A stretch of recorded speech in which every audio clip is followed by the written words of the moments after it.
Listo. Buenos días. Entonces iniciamos con su compañero Lesman. Adelante. Sí, buenos días. A mí me tocó exponer el subtema 19.2, que son las zonas de transición, ofrecen condiciones y hábitats diversos. Como lo mencionaba mi compañero ayer, que los, que los procesos ambientales crean manchas. Dentro de estas manchas, una de las características que más destacan son las fronteras. Lesman, dejó de compartir su página, su presentación. ¿Ya se ve, maestra? La presentación no, todavía no. Listo, ya. Gracias. A ver, permítame. ¿Listo? Sí, a ver, adelante. Decía que las fronteras son unas de las características que más se destacan dentro de las manchas. Estas fronteras son las que van a determinar. ¿Sí? Quedó la página de Teams enfrente de su presentación. Nada más minimízala. Minimízala. La ventana. Bueno, no sé si lo vean los demás así.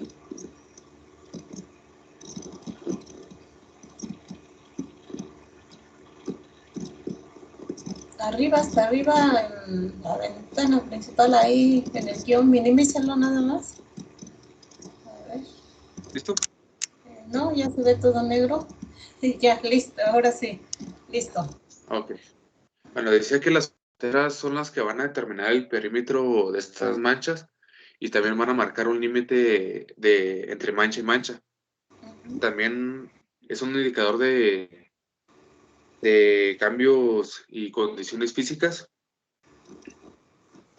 Dentro de estas fronteras existen dos tipos, que son las fronteras inherentes y las fronteras inducidas. Las fronteras inherentes son las que sus límites por lo general son permanentes y no hay un cambio abrupto en ellas. Y las fronteras inducidas son las que, como va pasando el tiempo, se van creando cambios. Estos cambios se crean gracias a perturbaciones naturales que sean como inundaciones, incendios, entre otras cosas. Y también estas fronteras se crean por actividades humanas, que ya sea como el cambio de uso del suelo, el pastoreo y la explotación forestal. Dentro de esas fronteras, también hay fronteras que sus manchas, la frontera de las manchas son angostas y abruptas. Hay un contraste entre mancha y mancha, es muy notable el cambio pues, de una comunidad a otra.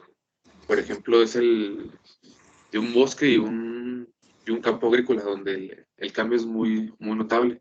Pero también existen fronteras que son anchas y amplias.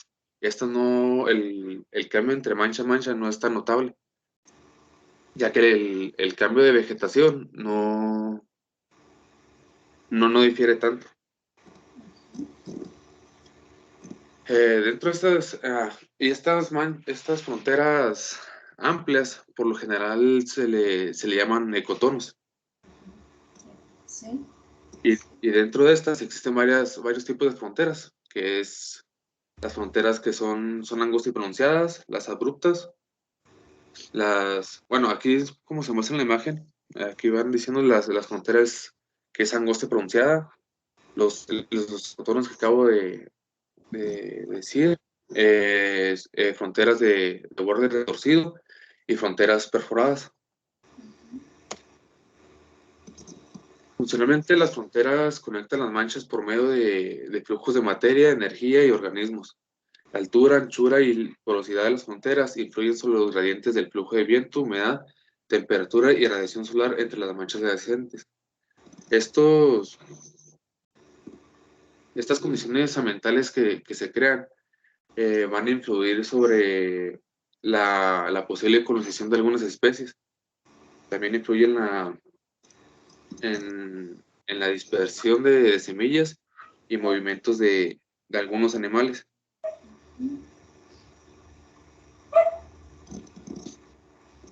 Aquí también nos dice que las especies que habitan en estas fronteras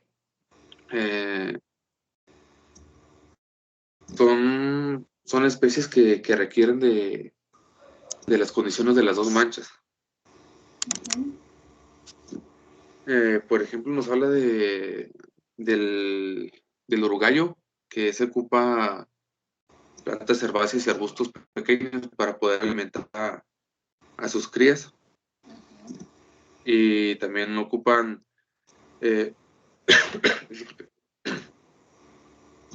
ocupan árboles jóvenes y algunos árboles maduros para poder hacer sus nidos y también cubrirse para protección invernal. También está la especie del colorín azul, que esa se ve solamente limitada a estar en la frontera. O sea, no puede correrse a otra mancha, sino que permanecer en la frontera. A ese tipo de especies que solamente se mantienen en esa línea se llaman especies de borde. También nos dice sobre el efecto borde, que este es cuando los dos límites de las manchas se cruzan y por lo tanto tienen condiciones, la condición y estructura muy diferente a la de las manchas, ya que cuenta cuenta con las especies y de las dos manchas. Este efecto borde nos dice que es muy rico en especies, ya que cuenta con las especies de las dos manchas, las especies del borde, y aparte tiene un fácil acceso a otras especies. Sí. Ya que cuenta, y ya con eso nos dice que es un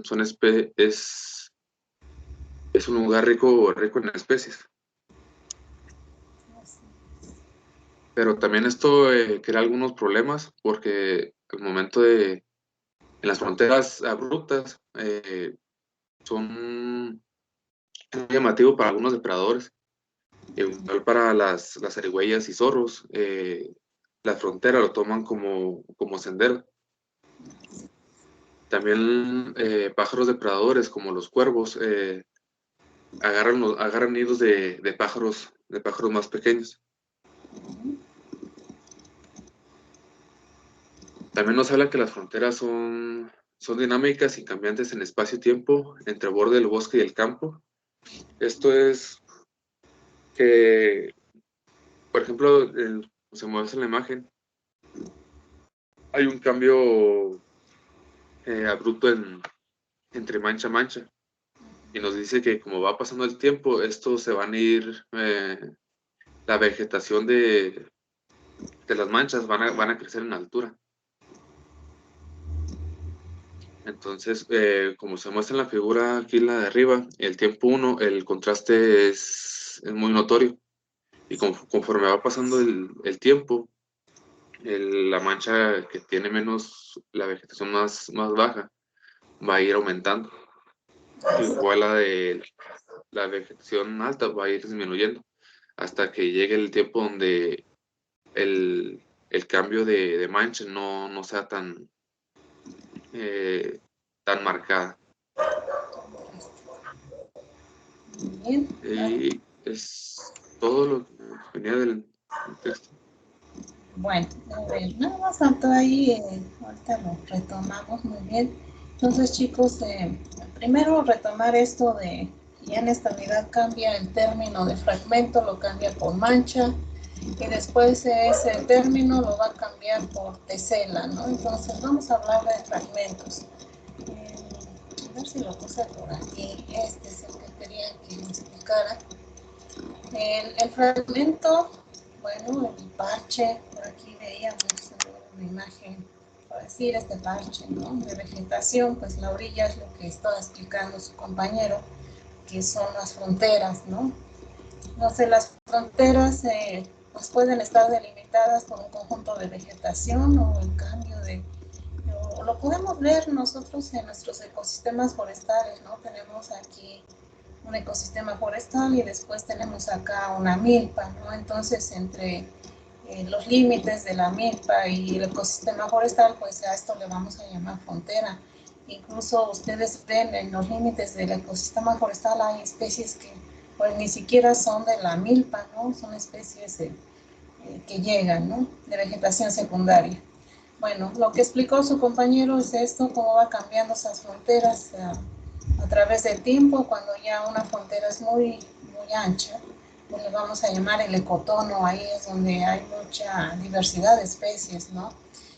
Lo que quería aquí en la frontera es las condiciones ambientales, cómo se presentan en dichas fronteras. Aquí hay un estudio experimental en cuanto a la humedad relativa, y aquí la distancia, se está hablando de un bosque de quercus, son los robles, encinos, rodeados primero. De aquí, del cerro hacia acá, pues sería el interior del bosque de quercus, y de acá hacia acá, pues el pastizal sería el verde, y el chaparral sería el color uva, bueno, el morado. Entonces aquí, viendo las variables, entonces vemos, por decir, la humedad relativa, de aquí del límite de borde del quercus, pues es menor, pero y aquí aumenta un poquito, ya estamos al interior del chaparral, pero después disminuye, ¿no? Hacia acá, ya hacia adentro de lo que es el bosque de quercus, pues vemos aquí como la humedad relativa pues aumenta un poco, incluso aquí aumentaría. Lo mismo acá, la intensidad lumínica, ya fuera del ecosistema del quercus, pues aumenta, tendremos más insolación que dentro del propio ecosistema de quercus.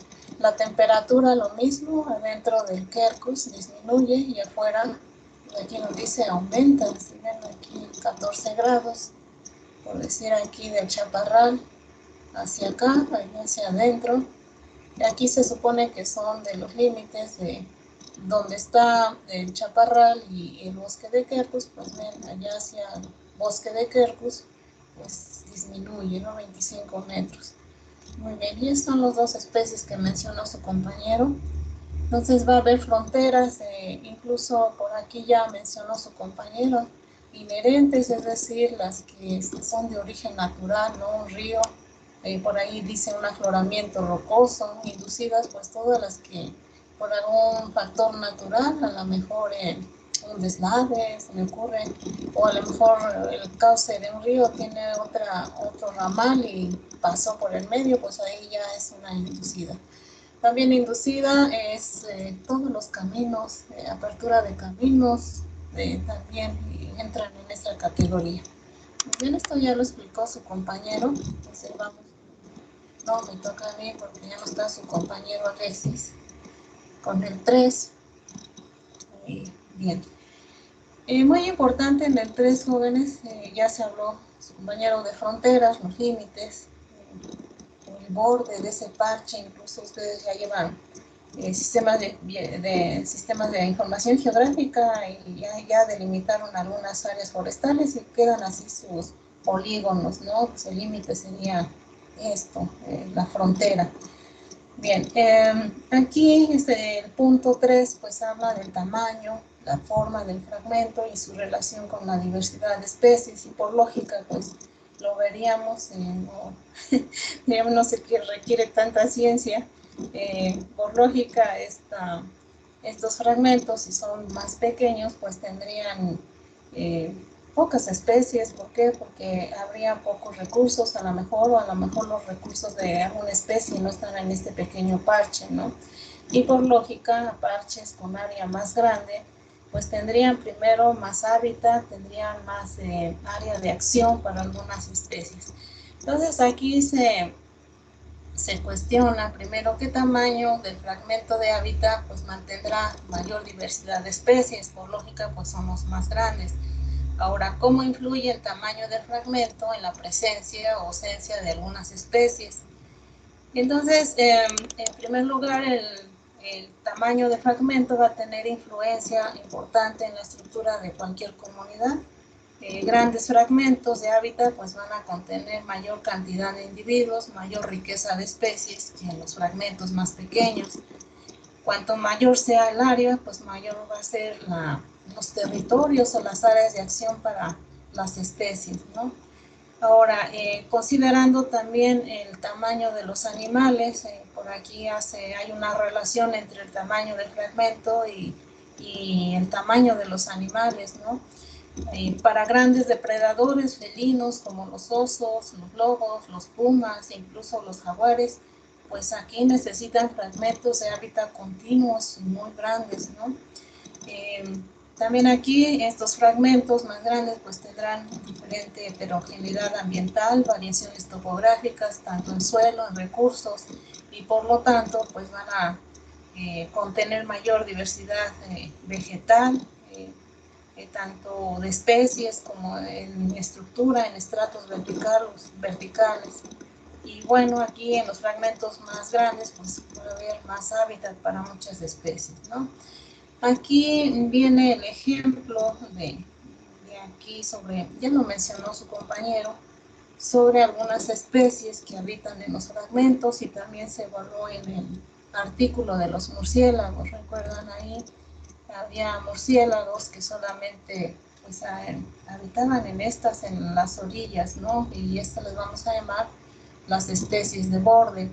Recuerdan también las especies de interior, que son las dependientes del hábitat, que son las más sensibles a la extinción si no tienen condiciones de hábitat para que requiere la especie, pues son las que primero se extinguen, ¿no? Entonces a estas le vamos a llamar especies de interior o dependientes del hábitat, y aquellas que se benefician por esta fragmentación de hábitat, pues les vamos a llamar especies insensibles. En el artículo creo lo dice generalistas, o especies adaptables.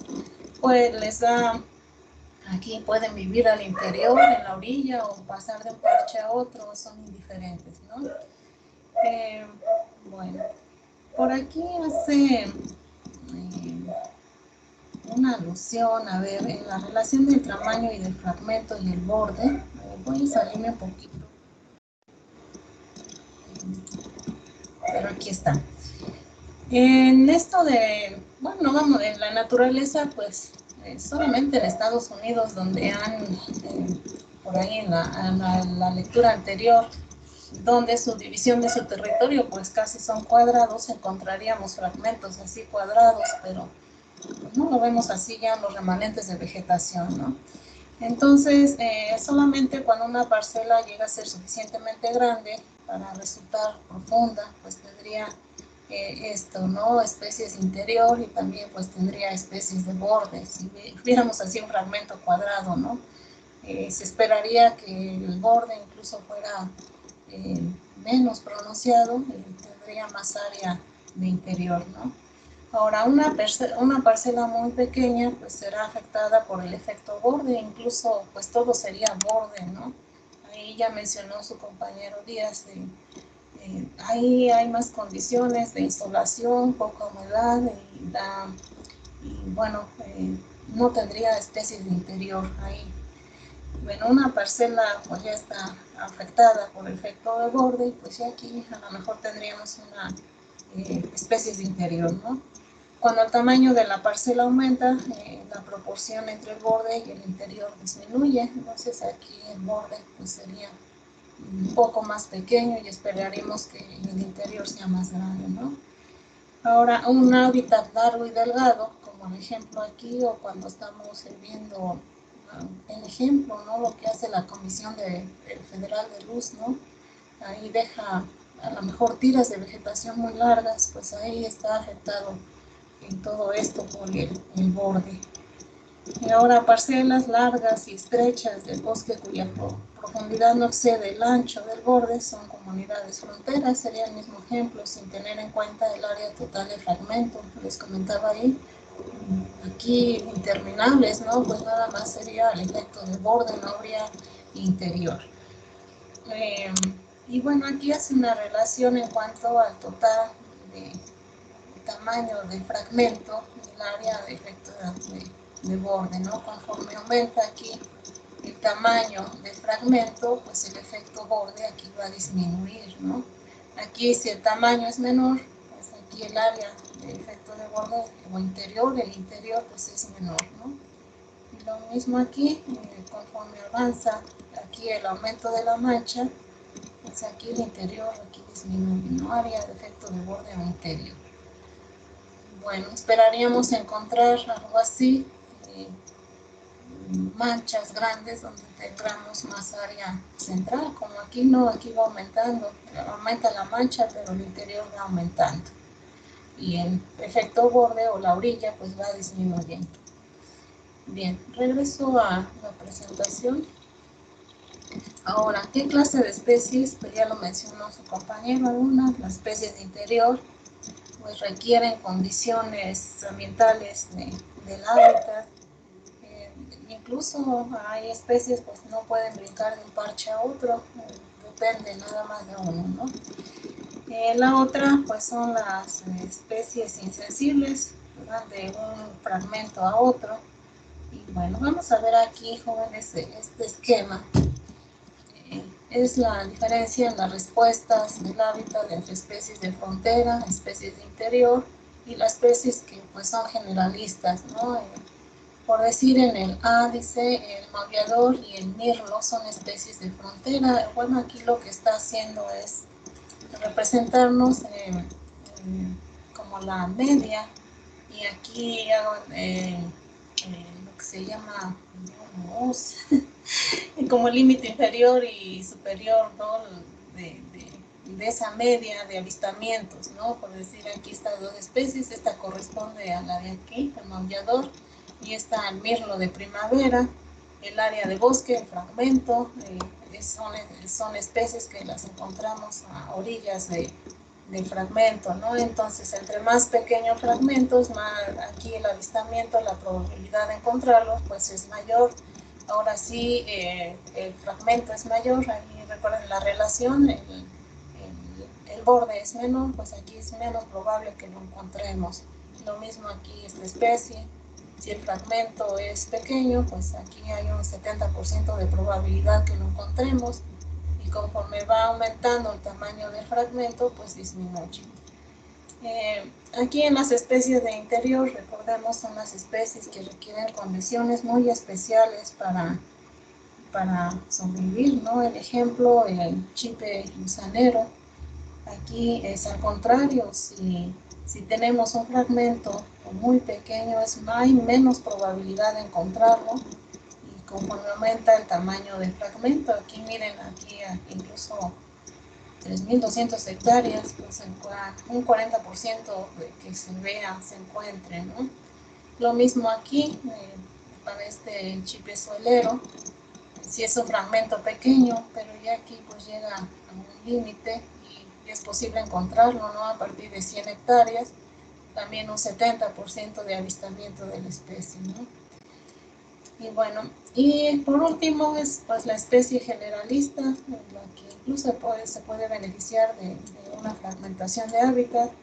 Pues es esto, en cualquier tamaño de fragmento pues es posible encontrarlo, ¿no? Lo mismo aquí, el pibi, lo mismo, este pequeño ave.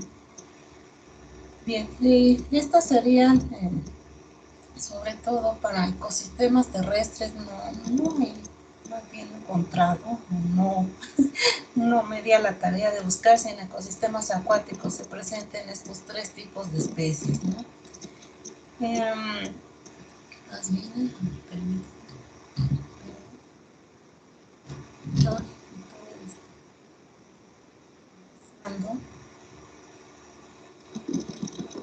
ahora, el tamaño mínimo del hábitat para cualquier especie pues va a diferir tanto en plantas y animales.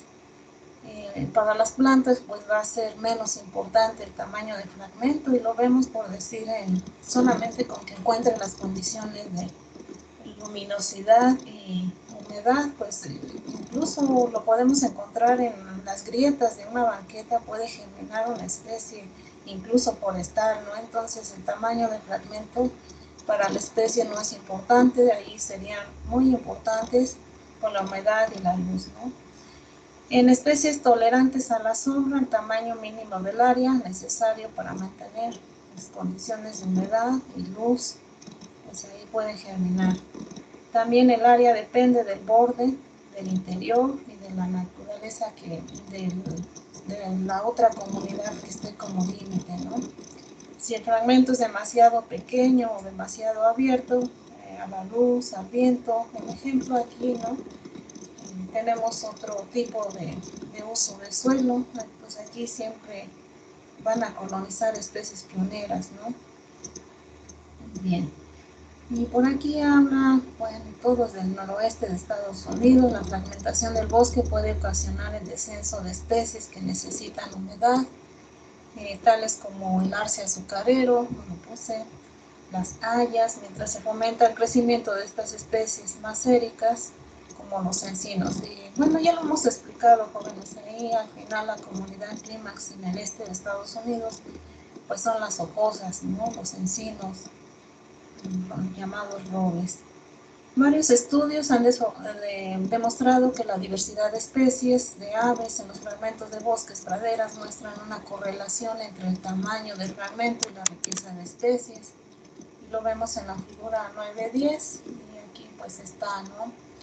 Entre más área, pues hay una correlación positiva. El número de especies, lógico, también ya lo vimos, tendrían varios estratos estos fragmentos, pues más hábitat para diferentes especies, desde la del piso forestal hasta pues la bóveda, ¿no? Y aquí lo mismo número de especies de aves, y aquí evalúa por años, y es la misma tendencia, hay una correlación positiva entre el área, mayor área, pues mayor número de especies. Miren, el 80 igual, 91, pues es lo mismo, ¿no? Y después viene otra referencia de Whitcomb. Y colaboradores estudiaron los patrones de diversidad de especies en los fragmentos del bosque del oeste de Nueva Jersey. Sus descubrimientos aquí sugieren que la máxima diversidad de aves se logra en estas zonas boscosas cuando el tamaño de un fragmento pues es mayor a 24 hectáreas, ¿no? También este mismo efecto es similar en la composición de comunidades de aves en fragmentos, ahora en otro bosque en las regiones agrícolas de Illinois y en Canadá. Y fragmentos de tamaño intermedio, pues ahí menciona que hay una máxima diversidad de especies. Bueno, y aquí pues también dice el tamaño es un resultado de una correlación negativa entre especies de borde y el tamaño de fragmento de hábitat, combinados con la correlación positiva entre las especies de interior y el área aumentada, ¿no? Ese sería el ejemplo acá, ¿no? De las especies de borde. Aquí es una correlación negativa, ¿no? Entre mayor área, pues menos veríamos estas especies de borde. ¿Qué más? Pues aquí, a ver, más. Aquí, pues habla sobre la heterogeneidad del ambiente. Recuerdan la heterogeneidad cuando se tiene diferentes condiciones de hábitat, sobre todo en estos fragmentos, que se establece pues que deben de ser más grandes, ¿no? Ahora, en grandes extensiones, sobre todo boscosas, heterogéneas, son necesarias para soportar desde especies de límite, especies de interior, ¿no? ¿Qué más? Y por último habla en las comunidades de praderas, como el gorrión chapulín, que este es el ejemplo. A ver, el gorrión, a ver, no, este es el gorrión, este es el chipe, el gorrión chapulín, ¿qué más? Los gallos de pradera y las especies de arbustos rastreros, pues son especies, bueno, en esta comunidad de pradera, pues también necesita este estrato de artemisas para conservar especies de interior, y están experimentando graves reducciones a medida que estos pastizales pues se han fragmentado y disminuye su tamaño, ¿no? Entonces también importante, no únicamente a donde encontremos árboles, sino sobre todo en pastizales naturales, jóvenes. En pastizales inducidos pues no solamente hay un estrato, no, quizá ni siquiera hay arbustos, ¿no? Muy bien, nada más, jóvenes. Importante tener estos fragmentos en cualquier tipo de vegetación, no únicamente en los pinos. Vamos con el 4, por favor. La teoría de biogeografía de islas. toca a Modelia, tampoco creo, ya no viene. Están abandonando. Bien.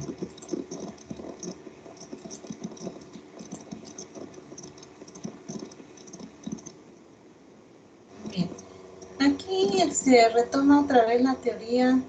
¿Por qué biogeografía de islas? Porque hace una comparación con, pues ahí con los viajes que hizo Darwin a las Galápagos y sobre esa teoría de cómo fueron colonizadas estas islas, ¿no? Por ahí la teoría es de que muchas especies del continente pues viajaron a estas islas y es como se han repoblado, ¿no? Bien, entonces ya vimos la influencia del área del tamaño del fragmento sobre la riqueza, pues es muy importante. Y bueno, aquí dice, es un antecedente en los primeros viajes de los exploradores y biogeógrafos que exponen que grandes islas pues tendrán más especies que las islas más pequeñas, ¿no? Y aquí hay referencia de Forster, Johannan, R. Fue un naturalista, también aquí observó que la cantidad de especies encontradas en la isla pues dependía del tamaño de la isla. Otra referencia, Darlington P., es un sociógrafo, estableció una regla general en donde por cada aumento, si las islas aumentan o tienen 10 veces más área, pues se va a duplicar la cantidad de especies, ¿no? También aquí diferentes fragmentos, grandes, pequeños, forman patrones de vegetación a través del paisaje y pues representan estas islas de distintos tamaños.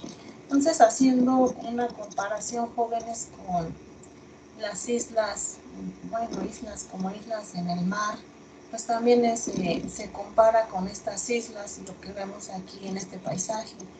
Aquí una isla sería y todo lo demás pues sería un mar de cultivos, ¿no? Entonces esa es la comparación de biogeografía de islas con esto, y también esa teoría de biogeografía de islas pues es para lo que se ha establecido como las áreas mundiales de protección, las áreas naturales protegidas, ¿no?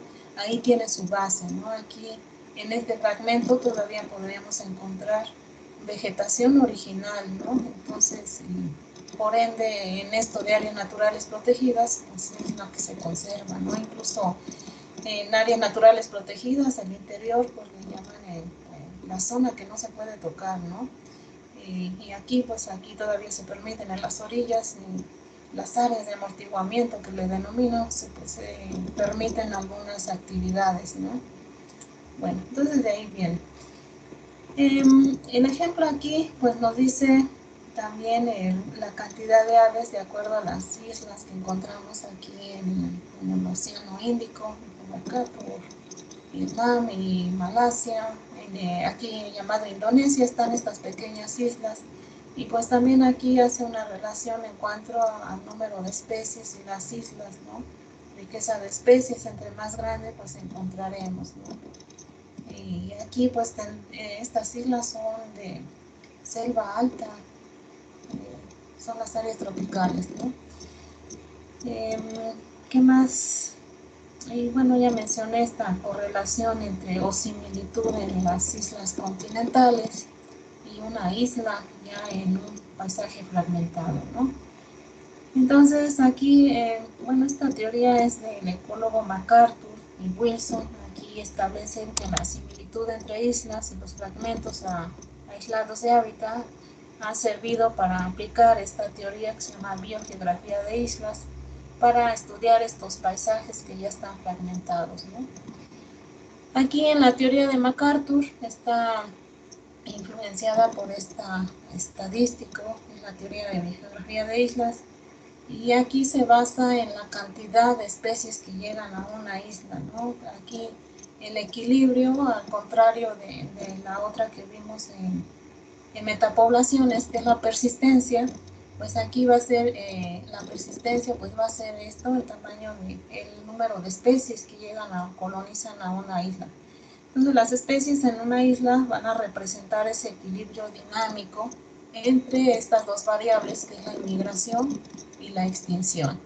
Aquí estamos hablando de una isla, la tasa de migración y la tasa de extinción, y conforme se van agregando las especies, o sí, los individuos de diferente especie, al principio sería una isla donde no hay especies, pues habría más tasas de migración. Conforme van llegando, aquí el número de especies aumenta, a lo mejor los recursos, o ya a lo mejor ya todas las especies terminaron de migrar, pues disminuye. Lo mismo aquí en extinción, en esta variable, al principio pues sería poca la extinción, a más especies posiblemente agoten recursos y surja esta extinción de algunos individuos. Y esta es la teoría, es lo mismo, migración, extinción, el equilibrio se logra aquí, y el equilibrio lo determina el número de especies que colonizan, ¿no? Ahora, aquí la relación, la tasa de inmigración, si tenemos una isla cerca, pues la tasa de inmigración es mayor, ¿no? Y aquí el punto de equilibrio sería esto, entre la inmigración y la extinción. También una isla muy lejos, pues su tasa de colonización sería menor. Aquí su equilibrio sería antes, y aquí en la que está cerca sería más después. Ahora, ¿qué pasa con una isla muy pequeña? Su extinción aquí es antes, y cuando es una isla grande, aquí el equilibrio pues sería después, y aquí la extinción sería menos, ¿no?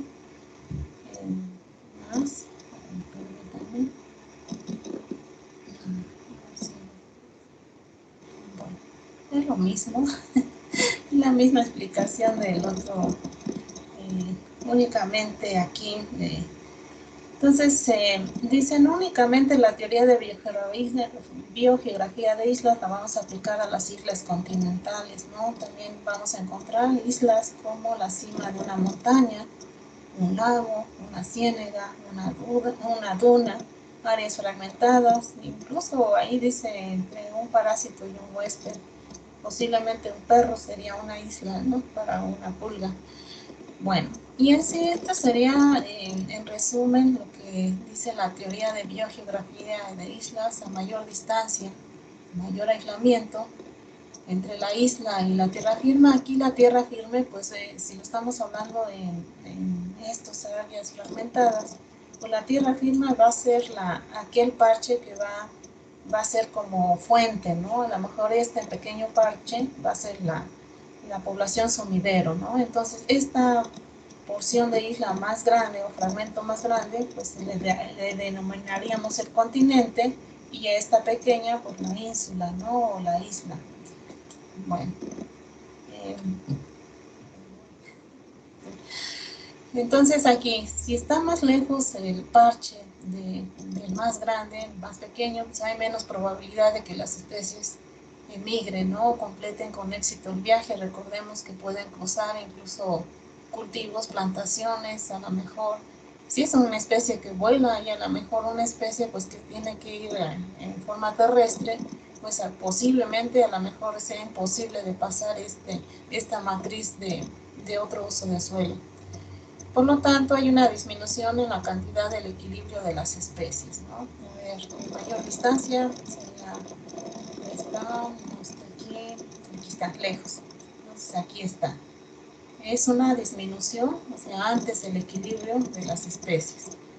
Ahora, a menor distancia, aislamiento, una isla más cerca, aquí está, tiene mayor probabilidad de que las especies colonicen, ¿sí?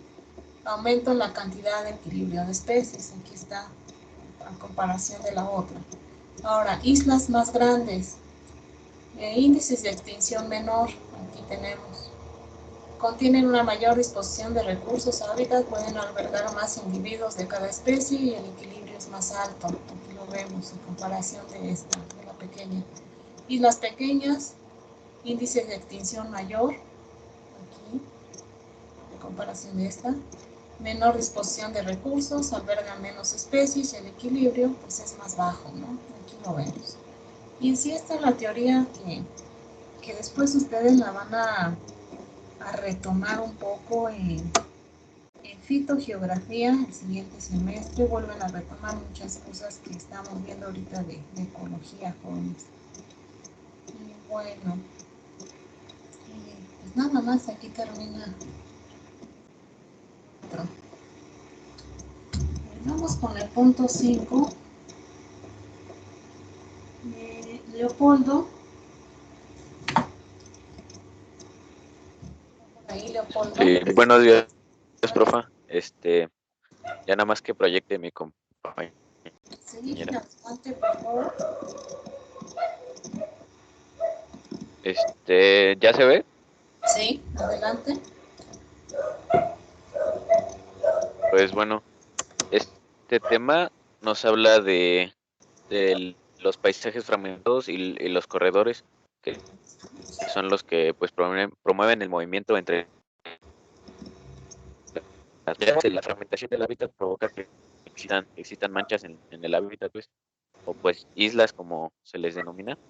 Sí. Y los corredores son espacios que permiten la comunicación entre estas manchas. Entonces, la siguiente, Bianca, por favor.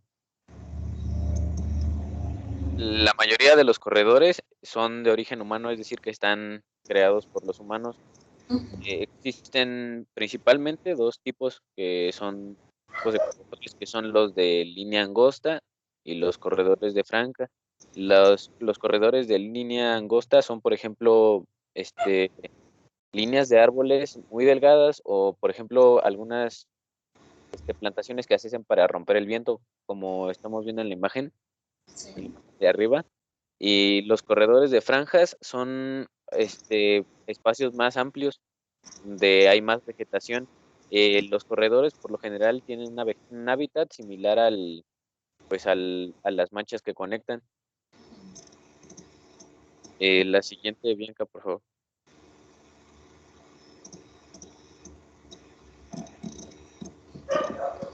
No, las funciones de los corredores principalmente tienen dos funciones, que son proveer de hábitat a pues mucha variedad de especies de animales, y también permiten que haya la comunicación entre las manchas de hábitat. Y pues esos serían sus principales funciones, y también sirven como, por ejemplo, como sitios de reposo para animales que están en migración. Sí. Y pues eso serían las funciones. Ahora, Positivo. Bueno, ahora yo les voy a hablar sobre otras funciones de los corredores. Y bueno, aquí tenemos, digamos, dos principales. Una es que pues los corredores se conectan entre sí para formar redes. Bueno, en este caso yo diría más bien que los corredores nos ayudan a conectar las manchas de hábitat. Entonces, bueno, de esta manera es como se fomenta el flujo de genes entre pues las diferentes subpoblaciones que están en diferentes manchas, y así se pueden restablecer las especies en los hábitats que han experimentado extinciones locales. Bueno, en este caso, pues por ejemplo tenemos pues para el caso de las manchas, que bueno, como son manchas, son aislados, digamos que están susceptibles a recibir afectaciones pues de lo que hay a su alrededor, del clima, digamos, de la actividad humana. O sea, son más fáciles que se afecten por esto, y pues por ende que las las subpoblaciones pues sufran alguna, pues sí, extinciones por alguna condición que haya cambiado. Y bueno, con los corredores es como se ayuda pues a que, por ejemplo, me parece que ya lo habían mencionado en algún otro tema, que pues si se ve que, bueno, o si de alguna manera las especies saben que pues en tal lugar que está conectado por un corredor, en tal hábitat, digamos, pues bajo la población, pues pueden moverse hacia ese hábitat, y pues de esta manera vuelven a poblar. Otra, bueno, esta está aquí, la tenemos aquí como función, pero pues en realidad no es positiva, digamos, es que pueden diseminar enfermedades entre las manchas, que pues sí, o sea, a las especies moverse de un hábitat a otro por medio del corredor, pues van a llevar, si tienen alguna enfermedad en ese hábitat, pues la van a llevar consigo mismo, con ellos. Y bueno, o sea, aquí se me ocurre un ejemplo, pues por ejemplo, cuando los españoles llegaron acá a México, pues las enfermedades que trajeron, pero pues ahí sí no era un corredor, digamos, simplemente pues ellos hicieron su camino, pero pues es un ejemplo. Otra función que tenemos es que estas rutas, bueno, esos corredores son las rutas de dispersión para especies que viajan entre las manchas de hábitats. Esto, pues, como ya se los mencioné, digamos, esta es lo que pasa y la consecuencia, pues, es el flujo de genes o la diseminación de enfermedades. Pero, pues, en este caso de que constituyen las rutas, tenemos algo que se llama el efecto filtro, que, pues, para ciertos corredores, en algunos corredores, permiten el paso de algunas especies y algunas no. La verdad, no se me ocurre un ejemplo para especificarlo mejor, pero esto digamos que se puede dar por las condiciones que existan en el corredor.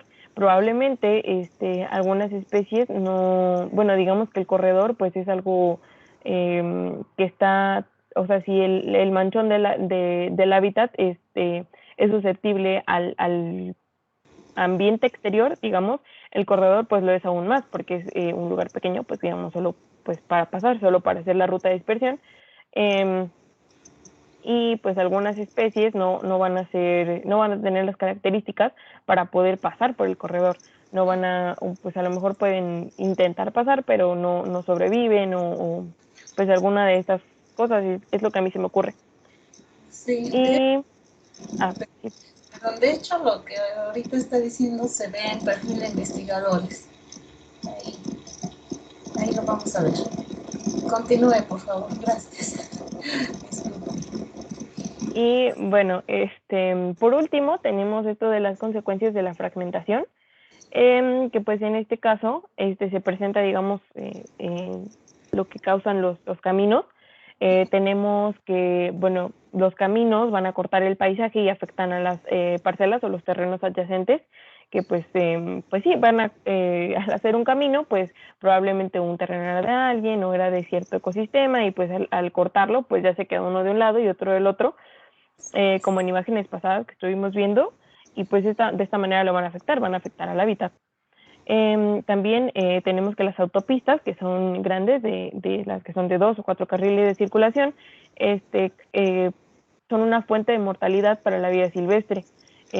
Bueno, no sé exactamente en qué lugar de México, pero por ejemplo yo he escuchado, pues por ejemplo en Estados Unidos así, en lugares donde pues pasan los venados, o bueno, digamos, pasaban los venados o algo así, y pues los atropellaban, pues sí, es lo más común que puede pasar, que los atropellen. ¿Cuántas veces no hemos ido por la carretera y nos encontramos con animales atropellados? Y pues esto es lo que pasa.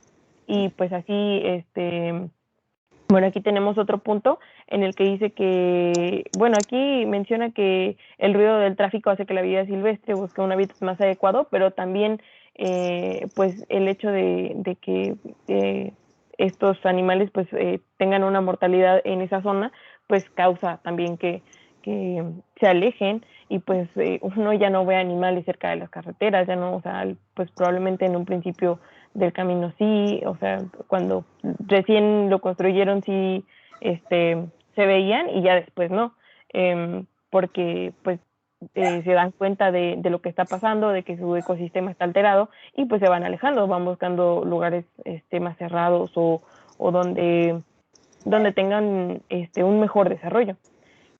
Otra consecuencia también es que en las tormentas o al derretirse la nieve de las carreteras, bueno, aquí también se menciona que cuando, bueno, en algunas carreteras echan sal para que la nieve se derrita. Y bueno, aquí menciona la parte donde se desgastan los neumáticos, donde pasa todo esto, o sea, todos estos desechos, digamos, que quedan, por las tormentas, pues sí, por la nieve cuando se derrite, todo se va hacia las cunetas o hacia las zonas adyacentes de la carretera. Entonces, pues todo esto es contaminante pues para el ambiente y para el ecosistema, porque a final de cuentas, si había fauna o había flora ahí, se va a ver afectado su desarrollo, su crecimiento por todos estos contaminantes, por el agua, pues sí, por todo. Y bueno, por último tenemos que los caminos también permiten que las personas accedan a zonas remotas y pues esto atrae efectos ecológicos desastrosos. Pues sí, un ejemplo de esto, pues bien podríamos decir que son los caminos forestales, ¿no? Cuando son zonas que pues tienen que subir los camiones a las sierras, pues tienen que tumbar árboles, y pues con esto pues también se ve afectada todas las poblaciones, para abrir un solo camino, para un solo abastecimiento, digamos. Ya se abrió ese camino y ya se vio afectado el ecosistema, el hábitat, pero pues sí, o sea, solo era para un uso, digamos. Entonces, pues sí traen pues fuertes consecuencias. Entonces, bueno, nosotros ahora no lo vemos, pero me imagino que hay una materia de caminos forestales, me parece. Entonces, pues por eso también es importante su estudio, para buscar que traigan las menos consecuencias negativas posibles, hacerlo de una manera que, pues sí, que no se vean afectados estos ecosistemas. Y pues creo que eso sería todo de nuestra parte. Pues, me parece que ahí ya se acaba nuestro tema, profe. Muy bien, Bianca. Mire, usted puntualizó lo último y sobre todo en su profesión, ¿no? Lo de caminos forestales, pues debe estar fundamentado, ¿no? Y como usted dice, buscar la menos afectación pues a las áreas adyacentes, ¿no?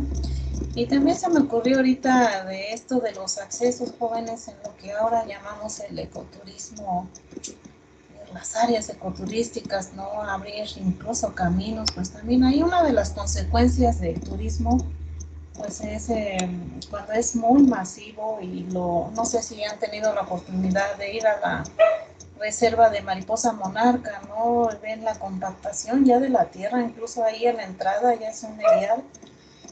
Muy feo, se me hace muy feo porque no se planeó ahí la capacidad de carga de esa área. Incluso en la entrada ven pura tierra, no hay ni una sola herbácea, ¿no? Entonces el turismo también trae afectaciones cuando no se planea bien esta capacidad de carga. Otra consecuencia del turismo, pues la basura, ¿no? La basura y los plásticos que tardan años, ustedes lo saben, en degradarse, ¿no? Entonces sería también otra afectación porque pues no lo toma aquí en consideración, ¿no? Muy bien, gracias, muy bien, jóvenes. Vamos con el 6, Luciel y Jordan. Buenos días, profesora. ¿Sí me escucha? Buenos días. Si le puede subir un poquito a su computadora porque casi no se escucha.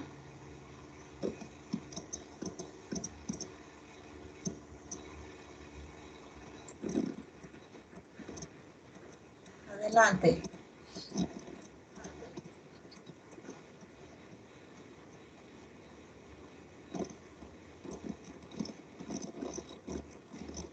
tema es la metapoblación es un concepto central en el estudio de la dinámica del paisaje.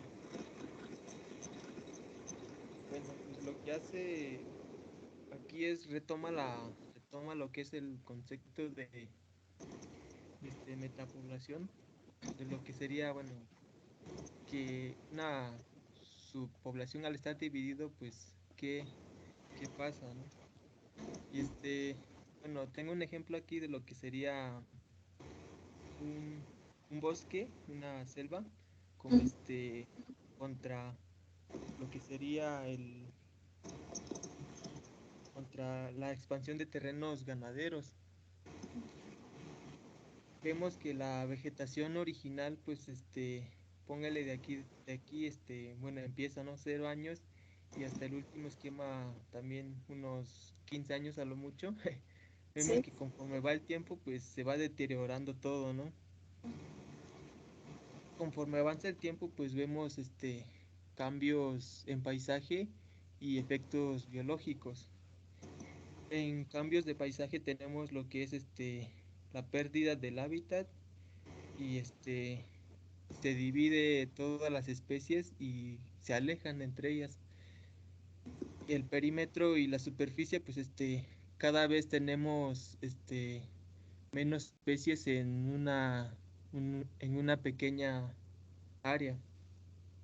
En efectos biológicos tenemos la pérdida de individuos, cada vez se están extinguiendo, este, corren riesgo, perdón. La limitación a que pues se reproduzcan entre ellos. O también observamos lo que es el efecto borde, que pues es la interacción entre dos diferentes esquemas. Y digamos aquí pues no se plantan pastos para los ganados, sí, sí. para el ganado. Pues aquí podríamos decir que existe menos, bueno, en cuanto al pH del suelo, o incluso la humedad. Este, bueno, podríamos decir que pues toda población al estar divididos, pues tienen lo que son lo que es la tasas de nacimiento, tasas de mortalidad y pues, la probabilidad de extinguirse. Bueno, en este caso, bueno, a mí me llamó la atención de lo que sería toda esta parte, ¿no, profesora? Bueno, con respecto a la arquitectura de paisaje. No sé, se me ocurre que pues este podríamos dejar una forma de evitar que pues todas las especies de esta vegetación se extingan. No sé, podríamos dejar la mitad para el ganado y la otra mitad para que no se extingan, ¿no? Evitar la pérdida de individuos. Eso sería con respecto a la arquitectura de paisaje y bueno, el siguiente es bueno, también retoma lo que es la teoría de la biogeografía, que como ya habíamos comentado, que pues depende del tamaño de la población y qué tan separado estén, o incluso el tamaño del hábitat. Todo esto busca que pues exista un equilibrio entre los procesos de colonización y extinción. Bueno, hasta ahí sería lo que sería la primera parte. En sí, pues el tema es muy corto, ¿no? Sí. Pues le dejaría a mi compañero Jordan, bueno, él dijo que tenía mala conexión, pero pues me mandó un audio. A ver, póngalo por favor. Me dice si se escucha. Ay.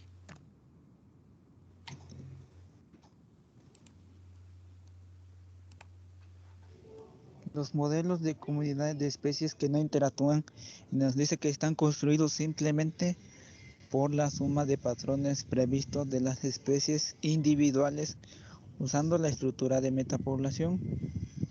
Entonces, el modelo de metapoblación nos dice que puede usarse para predecir la incidencia de una especie en una determinada mancha de hábitat. Y si sumamos todas las especies, se puede predecir la cantidad esperada de especies en una mancha de hábitat.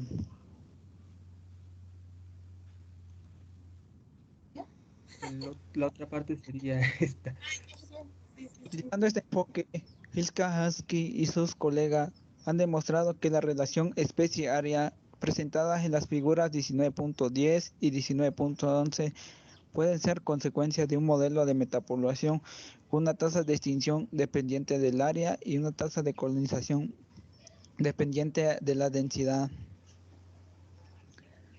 A su vez, los estudios del paisaje nos brinda información que se está expandiendo nuestra comprensión sobre la dinámica de metapoblaciones. Los estudios que exploran la forma en que funciona el patrón del paisaje para restringir los patrones de dispersión de especies pueden llegar a ofrecer una comprensión más profunda de este elemento clave de la dinámica de metapoblaciones. Asimismo, los estudios que examinan la forma en que la geometría de las manchas controlan el ambiente local de las manchas y nos ofrecen una base para predecir la probabilidad de una colonización exitosa y extinción basadas en características del ciclo vital de las especies y en las necesidades del hábitat. Pues bueno, eso sería todo, yo creo, profesor. Bien, a ver chicos, aquí es como un resumen, aquí retoma otra vez metapoblaciones, que es el estudio central de lo que es la ecología del paisaje, ¿no?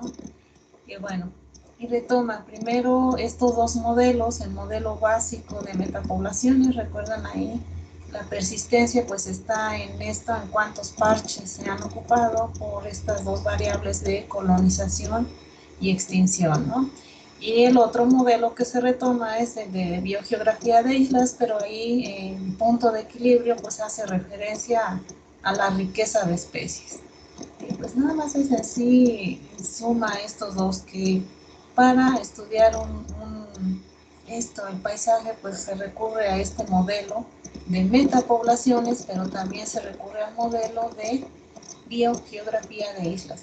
Y ahí el punto, a ver, en esto del modelo de biogeografía de islas, dice, puede ser observado como resultado de esta dinámica metapoblacional. Recuerdan ahí, la metapoblación es todo ese conjunto de poblaciones locales, ¿no? Habla de dos modelos ahí de metapoblación, el interactuante y los que no interactúan. El interactuante, a ver si lo puse por aquí. Ya casi terminamos, jóvenes, ya casi estamos como en las caricaturas. Ya nos vamos. A ver, ejemplos aquí, ¿no? El modelo interactuante sería el ejemplo de aquí. Tenemos varios fragmentos, hay esos dos procesos de colonización y extinción. El no interactuante pues sería como este, donde no hay ese flujo de individuos, ¿no? De un parche a otro. Entonces, en el interactuante, dice, se ha utilizado para explicar estos patrones, primero de sucesión de especies, su riqueza, la composición y así como la estructura de las comunidades en cada parche. Y en el modelo que no interactúa, están construidos por la suma de patrones previstos de las especies individuales, usando la estructura de la metapoblación. Es decir, en cada población va a tener su propia dinámica, únicamente con natalidad y mortalidad, porque no hay flujo de individuos, ¿no? Aquí lo que se convendría pues es esto, que haya flujo, como ya explicó su compañera también ahí en los corredores, un objetivo pues es todo el flujo de genes, ¿no? Bien, dice ahora, este modelo de metapoblación interactuante se usa para predecir la incidencia de especies en un determinado fragmento, y al sumar todas las especies, bueno, se puede predecir la cantidad de especies que puede colonizar un hábitat. Luego hace referencia de este investigador, Ilka Hansky, por ahí ya lo vimos. Incluso subió una página, ¿no?, donde dice no únicamente este modelo de metapoblación es aplicable a, pues sí, a poblaciones de fauna, ¿no? También, incluso ahí en lo del cáncer, si ustedes ven la página, ahí pues hace una comparación de cómo puede invadir una célula cancerígena a otra parte del cuerpo y cómo esa similitud, ¿no? Entonces les invito a que lo lean. Bien, vamos con el 7, Edgar. Esto es lo mismo. Entonces, ya. Sí, profesora, ya voy. Sí, adelante.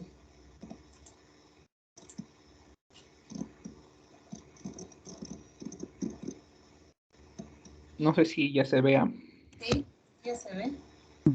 Vamos a empezar.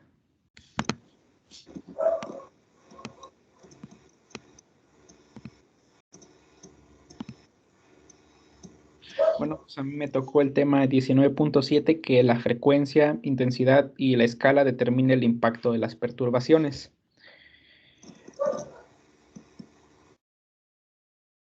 Pues bueno, aquí nos dice el tema que los patrones de las comunidades, todo lo que son especies vegetales y animales, pues están muy influidos por las perturbaciones. Nos menciona que pues una perturbación es un hecho relativamente discreto. Este pues puede ser un incendio, una tormenta de viento, una inundación, temperaturas que son pues extremadamente muy frías o sequías o algunas epidemias. Y pues estas interrumpen la función y estructura de las comunidades. El libro nos menciona dos ejemplos, que por ejemplo, perturbación en comunidades de colinas. Estas pues son muy susceptibles a lo que son las tormentas de viento y hielo, y unas comunidades en riberas de los arroyos y ríos, que son muy susceptibles a las inundaciones. Y pues estas perturbaciones lo que hacen es producir un nuevo modelo de manchas de paisaje. Los ecólogos pues distinguieron que hay dos tipos de perturbaciones. Bueno, lo dividieron en perturbación particular y régimen de perturbación o patrón de perturbaciones. La perturbación particular pues a veces es solo una perturbación y esta puede ser pues una tormenta o un incendio, a diferencia de un régimen de perturbación que esta pues posee características espaciales y temporales. Y esta lo que incluye es la escala de la intensidad, la frecuencia, el espacio y el alcance que tiene. La intensidad pues nos menciona que es proporción del total a la biomasa o la población que hay en una especie. Y la perturbación, que esta perturbación mata o elimina. Y esta está muy influida por la fuerza que está involucrada, como fuerza de viento o cantidad de energía que es liberada a través de un incendio. En la escala nos dice que es la extensión que es una espacial del impacto a la perturbación, y esto es muy relativo a lo que es el tamaño del paisaje, a diferencia de la frecuencia, que es una cantidad promedio de las perturbaciones y que estas ocurren en un cierto intervalo de tiempo. El tiempo promedio, pues entre las perturbaciones para un área, pues nos determina lo que es el intervalo de retorno. La frecuencia de perturbaciones está ligada mucho a la intensidad y escala, y nos menciona otro ejemplo que, por ejemplo, es una perturbación natural a pequeña escala. Nos menciona que es la muerte individual pues, de un árbol más grande de un bosque tropical. Esta pues sucede con mucha frecuencia, a diferencia de que es una perturbación a gran escala como un incendio, que estos son muy raros y pues esto puede ocurrir entre 50 hasta 200 años. Y nos menciona otros pequeños ejemplos que no son como que de interés forestal. Por ejemplo, en la zona intermareal oceánica, pues el oleaje desprende los mejillones y las algas de las rocas. Además que en las praderas, pues hay algunos tejones y marmotas que cavan madrigueras, y estas exponen pues pequeñas manchas del suelo del mineral. Y este resultado ese resultado de pues, dichas perturbaciones que es a pequeña escala, pues nos crea un claro, que es una zona despejada, y no solo crea un acceso al espacio típico, sino a la colonización mediante nuevos individuos, sino también un área que difiere de ciertas condiciones. Nos menciona un ejemplo de un microclima en un claro, que es por la muerte de la bóveda de un árbol. La luz y temperatura, pues en esta bóveda, bueno, en la que era una bóveda del terreno, pues aumenta, y la humedad del suelo y la relativa disminuyen. Esto lo que hace es que provoca la germinación y el crecimiento, pues, de algunas especies que son resistentes, resistentes o que están adaptadas al sol. Y pues la competencia se produce al momento que los individuos, pues, crecen en altura, y su meta se establece en las copas de los árboles y circulan el claro, y lo que hace es que expande al rellenar la cobertura.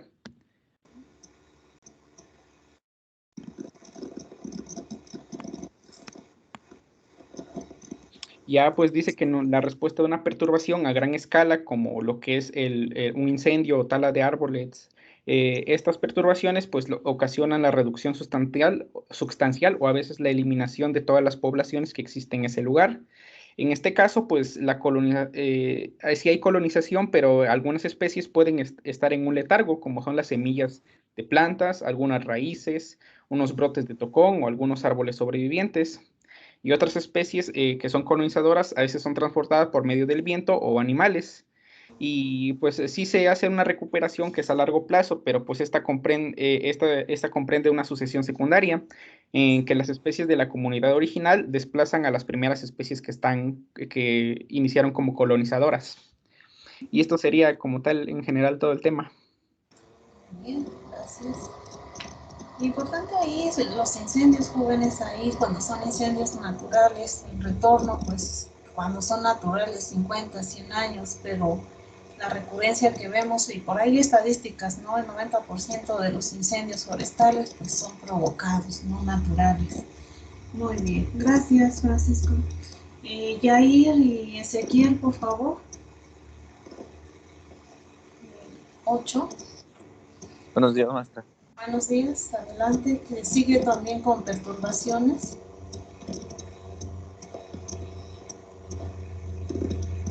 Nos iba a ayudar a presentarnos mi compañero Lesman, deje nomás que presente. Sí, adelante.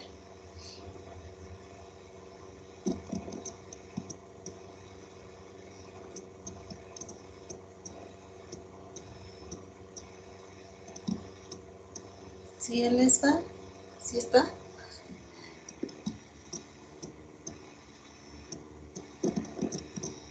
¿Sí? Es negro. Apenas está cargando. Gracias. Listo. Listo. Adelante.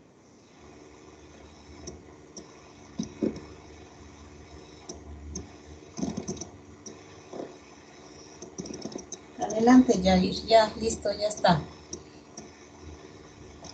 Voy a comenzar yo, maestra. ¿Sí? A ver, ¿quién es yo?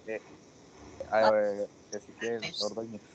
Sí, sí, adelante. Y el subtema el nombre del subtema es los diferentes procesos naturales que funcionan como perturbadores.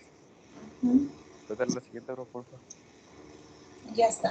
Los procesos naturales que funcionan como perturbadores son aquellos movimientos de la naturaleza que por una forma u otra afectan a los ecosistemas, provocando la muerte de los organismos y que reducen la biomasa del ecosistema. Entre ellos, seleccionamos algunos que vienen ahí en el tema, que son las tormentas de viento o hielo, los incendios, las inundaciones, los huracanes, la sobrepoblación de herbívoros y los insectos.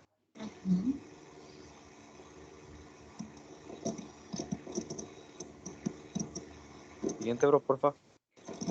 ¿Ya es todo? No. A ver.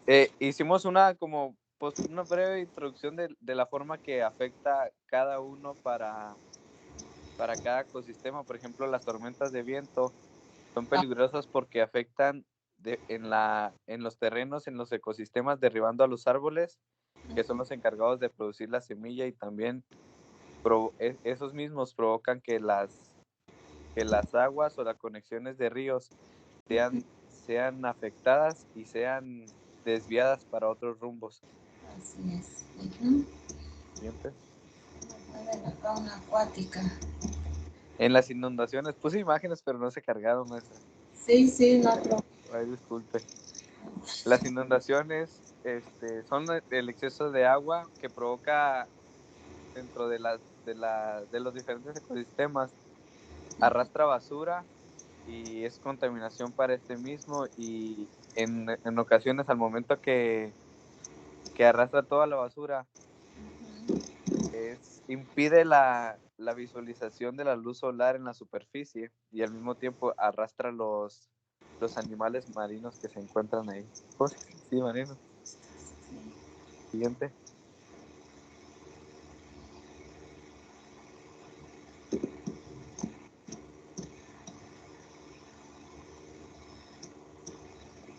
Ya sé.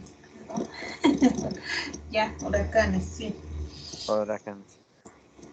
Y los huracanes también según yo tengo entendido, es como una mezcla de la tormenta y de las inundaciones, pero estas son a mayor escala y son los mismos problemas que tienen los anteriores, pero afectando ya a todo el ecosistema, porque puede llegar a una pérdida en mayor cantidad.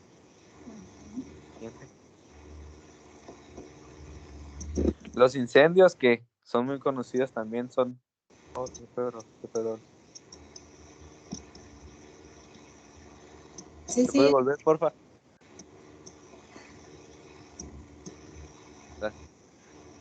Los fuegos también causados por la misma naturaleza que terminan con la masa de los árboles, y estos pues terminan siendo afectando al ecosistema de una forma que pues a su vez también el fuego ayuda para preparar el suelo para la semilla y abre paso para el acceso de luz solar del suelo que ha sido quemado.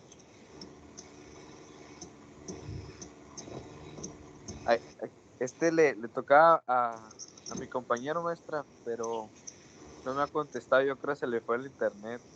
Muy bien. ¿Lo podemos esperar un ratillo? No, ya esperarlo, ¿no? Ya casi se termina la clase. A ver, si Ya me contestó. Ajá, ¿qué dice? Dice que está tratando de hablar, pero que no abre su micrófono. Bueno, a ver, si quiere leerlo usted. Si quiere yo hablo un poco ahorita, ya que lo escuchemos, que él hable más. ¿Okay? Uh-huh. En sobrepoblación de herbívoros, uno de los problemas conocidos de esto es el sobrepastoreo, que es cuando la carga de los herbívoros o del ganado de la especie que se esté usando es mucho mayor al campo, a lo que puede cargar el campo, válgame la redundancia. Sí, es eso. Muy bien. Y eso afecta para que las plantas, las semillas que estos herbívoros dejan, puedan producir más árboles o más especies, y la sobrecarga hace que aplasten el suelo y ya no pueda producirse nada. Pisoteo, muy bien. A ver, la siguiente. Falta una, bro, creo, la última. Insectos. Ya no está, ya es la última. ¿No está? No. Ok. ¿La puedo mencionar, maestra? Sí. ¿Qué pasa con los insectos y el ejemplo? Ok. Dentro de los insectos causan daños en algunas especies, afectando a la biomasa de los ecosistemas, como son la mariposa lagarta y la oruga, que estas afectan cuando quitan el forraje de la mayor parte del ecosistema y causan la muerte a las especies, partiendo de los árboles afectados, afectándolos en su crecimiento. Y ya termina, ¿verdad? Y es todo. Muy bien. Y no únicamente insectos como estas orugas, ¿no? También hay insectos defoliadores, hay insectos en nuestros ecosistemas forestales, ¿no? Que un problema sobre la muerte de los pinos, los barrenadores. Entonces, pues ahí pueden afectar masa forestal. Bien. Biomasa forestal. Muy bien. Ahora vamos con el punto 9. 5 minutos. Mariana, ¿sí está por ahí? ¿No está? Bueno, vamos con el 9 rápidamente.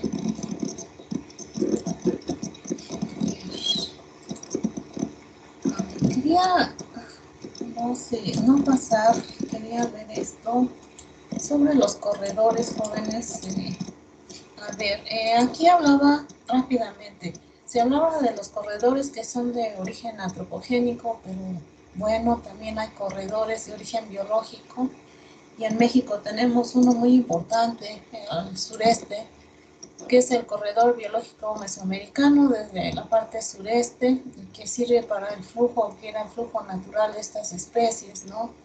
Desde anfibios, reptiles, mamíferos, muy importante el jaguar en esta región del sureste, ¿no? Entonces es importante. Aquí incluso hay un convenio entre todos estos países para la protección de estas especies desde Centroamérica hasta el sureste de México, ¿no? Entonces, por ahí tomen otra vez en su clase de biogeografía.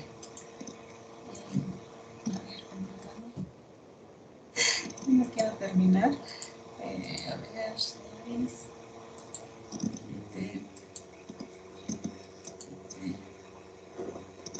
Ya lo explicó su compañero.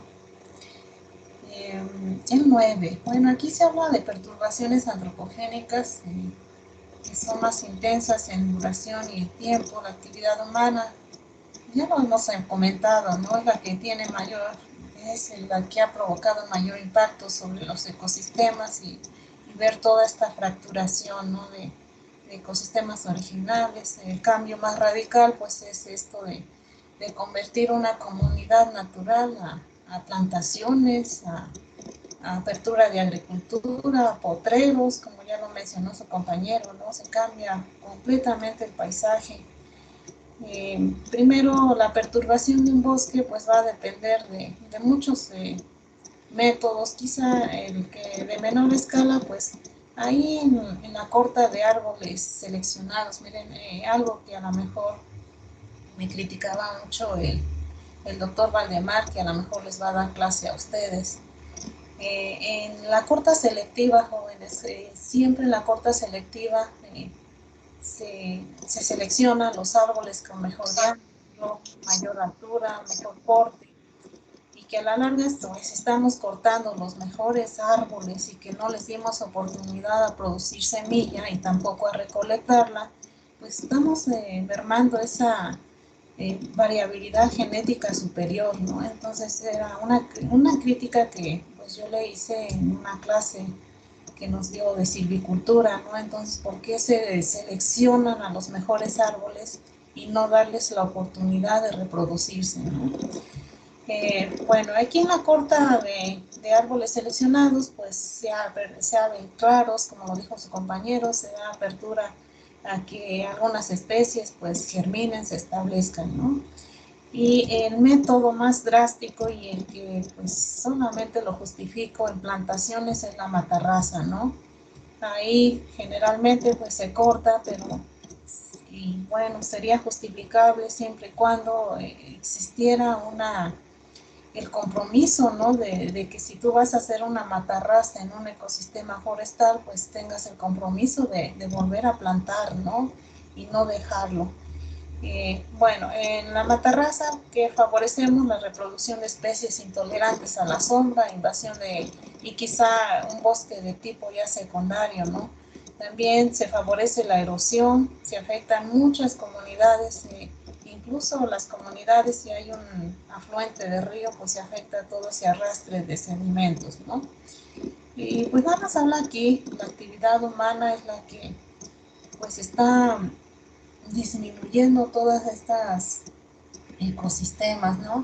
Y puse aquí a colación, jóvenes, el ejemplo de nuestras selvas bajas caducifolias, ¿no? Son los selvas bajas caducifolias, bosques templados.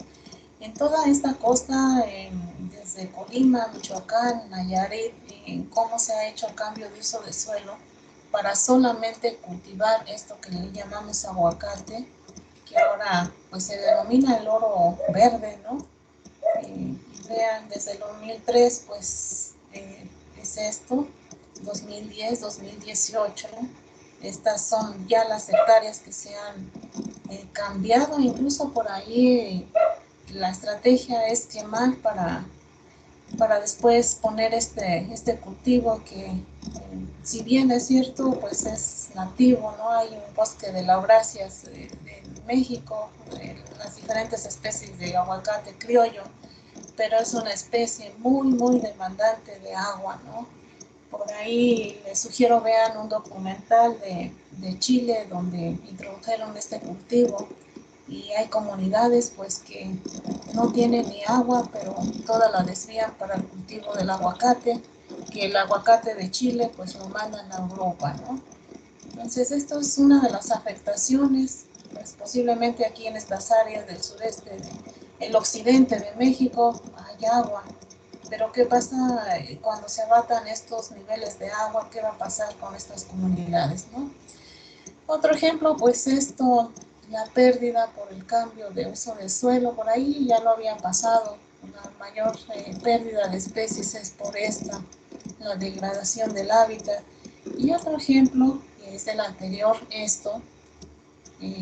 por ahí en el año 2016, ¿no? El grupo minero más grande de México, Grupo México, recuerdan ahí, vertió los desechos de estos residuos de la minería, que en su mayoría pues son cancerígenos, ¿no? Los vertió sobre los ríos acá, no recuerdo el nombre del río, en Sonora. Y vemos este paisaje, jóvenes, muy triste, pues no es ni apta para consumo humano y pongámonos a pensar en la fauna, que es el único recurso para beber. ¿Qué pasa con estas especies, no?